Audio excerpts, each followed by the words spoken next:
Hey everyone, Rascal here. And Mama, welcome to our podcast. Today we're covering another Studio Ghibli classic, Kiki's Delivery Service. Studio Ghibli. This is the story of a young witch named Kiki who's now 13 years old, but she's still a little green and plenty headstrong. Wait, green? Resourceful, imaginative, and determined. She's fantastic. So with her trusty wisp of a talking cat named Jiji by her side, she's ready to take on the world, or at least a quaintly European seaside village she's chosen as her new home. Jiji. And Jiji is hilarious. Yeah. Voiced by Phil Hartman. Oh yeah! And it's J.I. for you ask, like, is that a girl? No, listen to it. All I hear is, oh, I'm so-so, and you may know me from. And he has that voice full of sarcasm, but he's so cute. Right? This movie was fantastic, and I do see why it has become a Miyazaki favorite. Yes, and as we're watching, I wasn't sure what to expect. I knew it was more of one of those toned down movies from Miyazaki. He has ones that are adventure, some are romance, and some like Totoro, where they're just, fun little stories. Mm-hmm. And this was actually based on a book written in '85, so it was pretty cool that this was made just a few years later. Mm-hmm. Absolutely. So like just nearly 5 years later, they make it into a movie. And they adapted very, very well because even if I haven't read the original story, it seems like it would still be fun to read. Right. And of course, when you see the word witch, you expect spells and potions and all these different things. And the only thing that Kiki does is ride a broom and talk to a cat.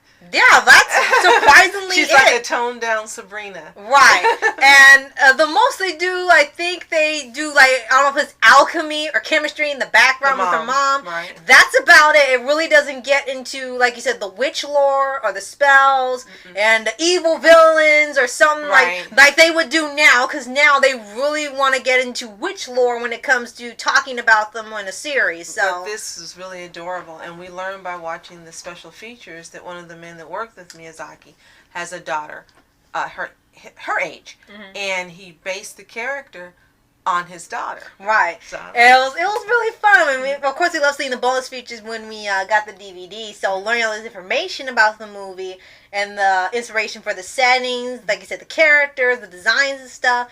And you'll also notice if you have seen this movie that you can't tell if the movie takes place like in the past or the 80s, right. 80s modern day, because the CD kind of blends both. Mm-hmm. There's music, as Mama heard, it was from the 60s? No, 50s? It was 50s. I was like, they're playing a 50s song, but they're wearing 80s clothes, but the backdrop is this, and everything was mixed up like watching an episode of Gotham on Fox. Right. They did the same thing. You couldn't figure out what time period. And he did it very well here, but it was done pleasantly. All these little different factors mixed together. Right. So they had 50s music, 60s music, 70s music, and they had a genre just passes by. Mm-hmm. But all these things were mixed up in it, but it all worked. Right. And like I said, the story is very simple, where she gets a little job and she has to be independent for 1 year. And it's like training. She's like a Pokemon trainer. She goes off on her own. Right, only here she can come back. Instead of Pikachu, she has Jiji. Right? And it was really, really fun because, like we said, it's very calm and relaxing till towards the end when there's a sort of a reference, I think, to was it the Hindenburg disaster? Yeah, yes. There was sort of a reference to that, so they had sort of their actiony climax towards the end. Mm-hmm. But till then, it's pretty tame and it's really relaxing. It's really, really fun when she finds out that's her talent she can use for flying by delivering these things to people. And it was all just by really just doing a nice gesture. Her being very kind, right? Because I can help you with that. I can do that. And she immediately grasped the heart of the first lady that she meets in the store. Right. What was her name again? Hold on, give me a second. Asona.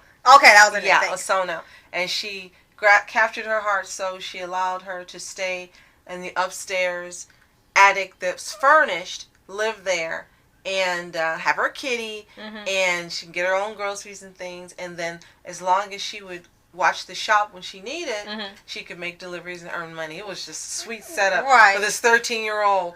Right. And then the thing was, he had to earn enough money. So right now, all she was eating for breakfast every day was pancakes. Yes. And I can't just eat pancakes every day. I'm gonna get fat. Well, what? That sounds great to me. Right. That's like every kid's dream.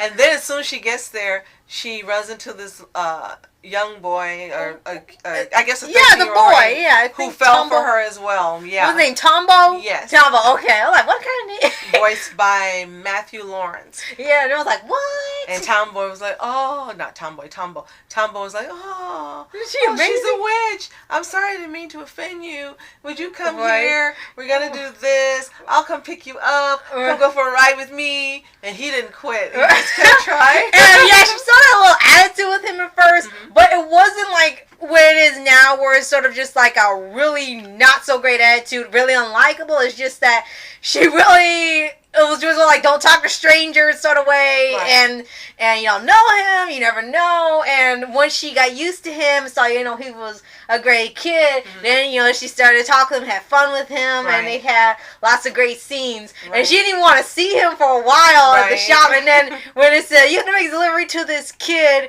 this guy Tombo, and then when he got there, it was him. I was like, oh! Well, they didn't say her first name. It was only his last name that they gave. Right. And then when she got there, she was like, oh. I was like, oh, you're going to see him now. So it was really fun. And of course, as always, the animation was beautiful. The beauty of the nature and the color, the soft colors that are visible throughout. The talking kitty, I know I keep talking about Jiji. I love Jiji until Jiji couldn't talk anymore. And that was like one of the worst parts of the movie, when Jiji stopped talking because he chased this little white French kitty. Yeah, and I don't know what happened. He just kicked Kiki to the curb. Yeah, I don't know if that's explaining the Japanese dub or something, and we just didn't get it because they left it out. But yeah, after some part in the movie, he was talking the whole time. When he first saw the girl, Kitty. Yeah. And he went over to talk to her and said, wait, I have something I need to do. And after that, he just started ghosting Kiki. He's like, disappeared. And then when he came back, he was like, meow. I'm like, what happened? We thought it was the wrong cat at first. It's like, oh, no. It was him. And he decided to stay with the girl Kitty and have kittens. And that was the end of his relationship with Kiki. Right? And then, you see the end, Chris, like, oh, he didn't abandon her. Well, you kind of did if he didn't show up till after the end of the movie. But, yeah, everything was really fun. He had these little misadventures that happened with the delivery. Like, they lost a little stuffed cat, and he had to pretend to be the cat till she found it. And St. Bernard saved him from being abused and destroyed by this kid. Right? And they had her help this elderly woman bake this weird dish for her granddaughter. Well, sisters. Oh, well, sisters. Okay, sisters. Two elderly sisters. Yeah. And they had to make this dish for her granddaughter. And yeah, the little adventures that happen are just really, really fun. They're not anything where it's like drawn out or a trope or anything. Everything about the movie is just really nice and pleasant. And most of the characters in there are pretty generous.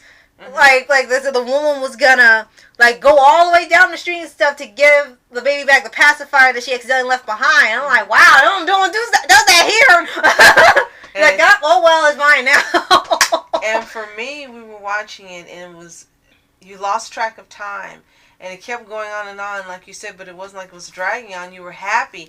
And then suddenly it was over. We were like, it's over already? But it had been over an hour and a half. But it didn't seem like it because it's just that pleasant and wonderful to watch. Yeah, when I looked, this movie's nearly 2 hours, but the mom was like, it's over. Hi, is it over? It can't be over already. Mom, it's nearly been 2 hours. We haven't even cut it off or anything. Right. So, if you've seen this movie, if you're just a fan of Miyazaki and you've watched many others, let us know what you think of Kiki's Delivery Service in the comments below. If it's your favorite, or if you have others that are your favorite. Right. And be sure to subscribe, like, and click the notification bell to get updates on more Paws videos.